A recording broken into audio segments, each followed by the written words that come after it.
Hey, everybody. Welcome back to another time, Storytime, actually, with the Historists, with your host, Jen Dumont, Matt Breen. Mr. Breen, how are you doing today? I'm doing okay. I'm thinking 7 minutes or so. I'm not going to be doing too well because we're going to talk about the experience of being on the World War I battlefield. You know, I'm sensing a trend here for our last few podcasts, violence, war, subjugation, and more violence, war, and it's a world subjugation. history podcast is what it is. It's just like, hey, guys, let's tell the history of the world. And then, like, one time we painted some good pictures, and the rest of the time was pretty bad. King Cholera seems like such a distant memory. I'm not longing for pandemic talk, though, right now.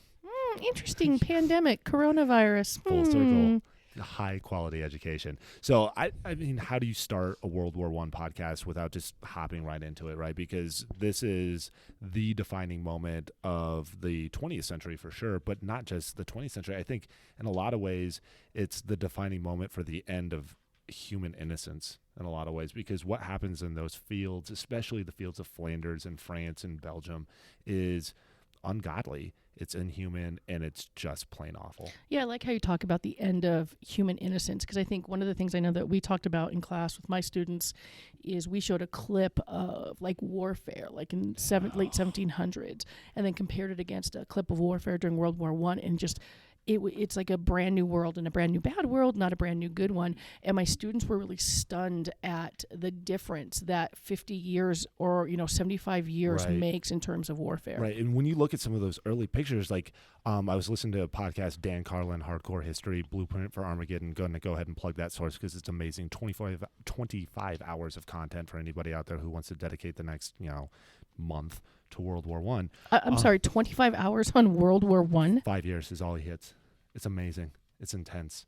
But he talks about a friend of his was like, hey, man, I always wanted to see this picture of Napoleon's cavalry, the cuirassiers, and these guys were supposed to be like festooned with horsehair and all this crazy stuff. Yeah. And Carlin says, you don't need to find a picture of Napoleon's guys. Just go look at a picture of French cavalry in the early months of World War I, because it's exactly the same. And so we go into World War I, and everybody's fighting 19th century God and country battles. And by 1915, the Western Front in particular has transformed into a network of trenches and cannon fire and machine gun fire, barbed wire, which you don't even imagine that as being one of the most effective killing weapons of World War I.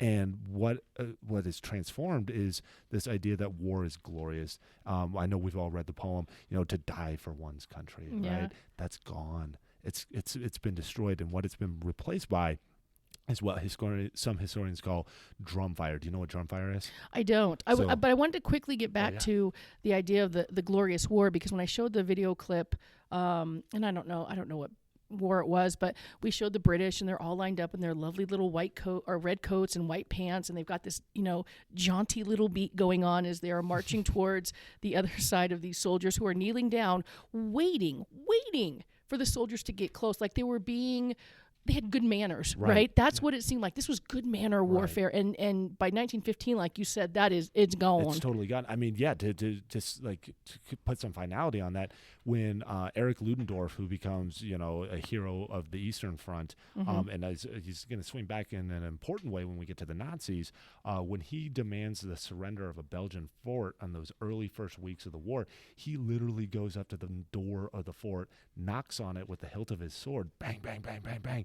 They open the door. Yes. This is in the middle of a battle, mind you. And they say, yes. And he says, I'm here to take your surrender. And they do. They just give up. They're so civilized. Well, you showed up and you took the fort. So there you go, Mr. Ludendorff. And then contrast that, right? Yeah. So we were talking about drum fire. Yeah, what's drum fire? Imagine this sound.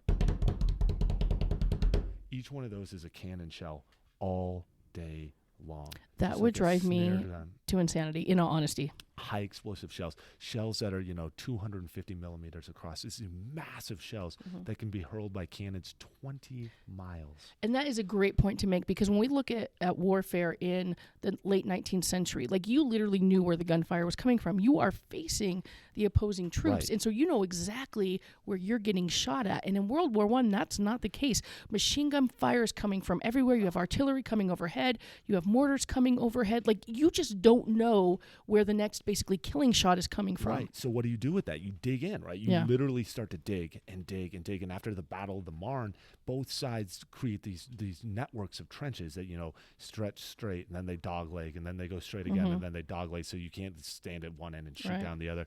And then they start going underground because of this drum fire that occurs. And the Germans in particular, they'll build these underground fortresses that are like steel and concrete. And this is a great plug for 1917.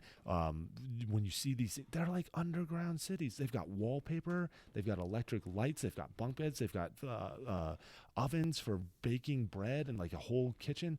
The fortification of Europe during this time period is intense, and you got to figure these forts are sometimes 40, 60 feet underground because those cannon shells can penetrate that far. Dude, leave it to the Germans to be like the most efficient, organized group. They were amazing. They're like the IKEA of World War I. They're like the chosen people of maniacal warfare. That's delightful. Yeah. So so what do? You've got machine guns and cannons up above. You got this drum fire. You've got that staccato. Like imagine a snare drum for a machine gun fire.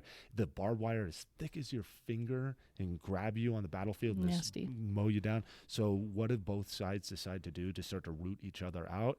This is like, again, the loss of innocence. Poison gas. Yeah, I'd heard it. I'd studied about that and the fact that people eventually are just not going to leave the trenches. No. Because it's so stupid trying to get across no man's land. You can't get it. You can't get across. Right? And so you dig into your trenches, and then at some point, someone's got to leave their trench. And so the Germans, in all fairness, this is all on them, they start it, release like mustard gas that like liquefies your lungs if you bring it in to get people out of the trenches. And it's not even like, when you think of gas, right, you probably think of what I think of, like water vapor, right? Like a cloud. This stuff's like pollen.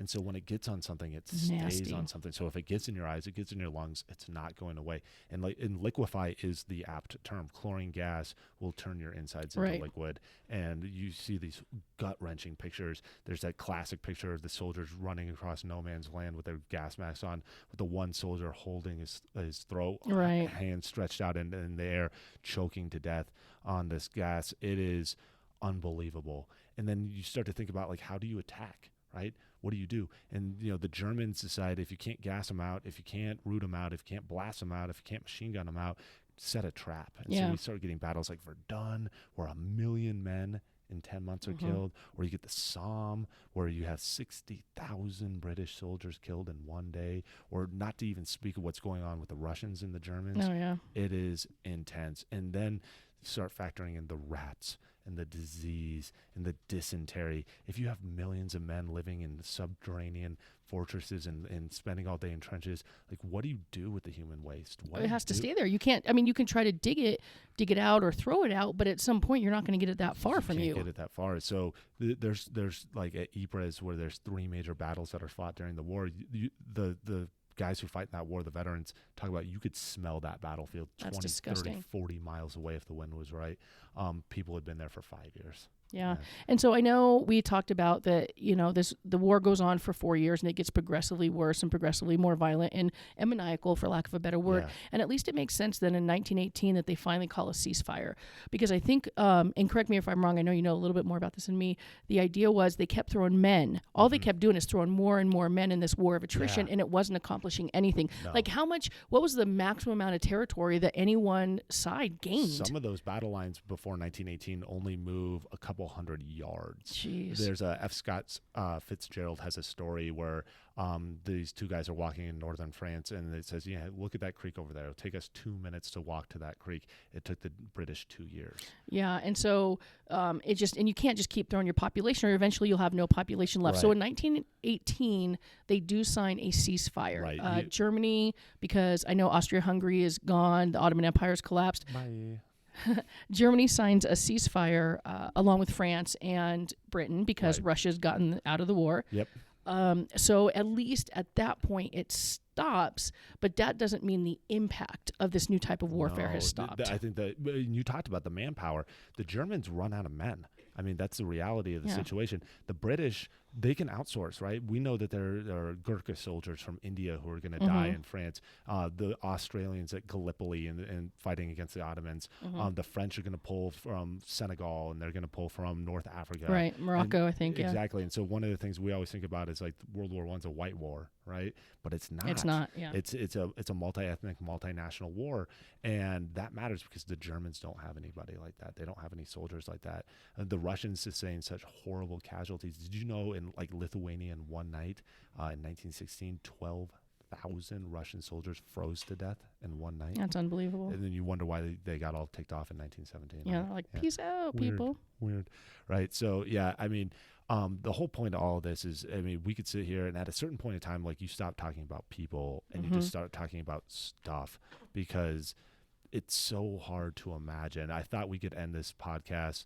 We'll do the outro and then we'll end it on a letter trying to bring this thing back full circle because the humanity that is lost is something that this next generation of men, what we call demographers, call the lost generations. Yeah. They try to recoup some of that.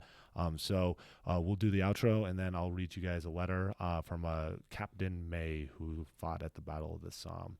As our outro for today. Nice. All right. So this was Storytime, a special mini-sode episode of Storytime with the Historists. I'm Matt Boreen. I'm Jen Dumas. All right. And here we have Captain May writing to his wife on the eve of the Battle of the Somme. I must not allow myself to dwell on the personal. There is no room for it here. Also, it is demoralizing. But I do not want to die. Not that I mind for myself.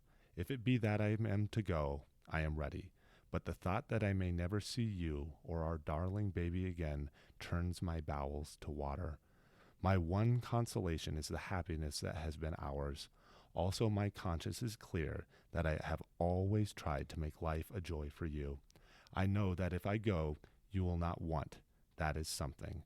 But it is the thought that we may be cut off from each other which is so terrible, and that our babe may grow up without my knowing her and without her knowing me.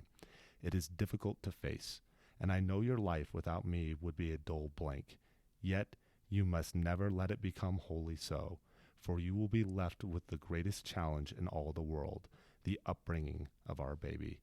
God bless that child. She is the hope of life to me. My darling, au revoir. It may well be that you will only have to read these lines as one of passing interest. On the other hand, they may well be my last message to you.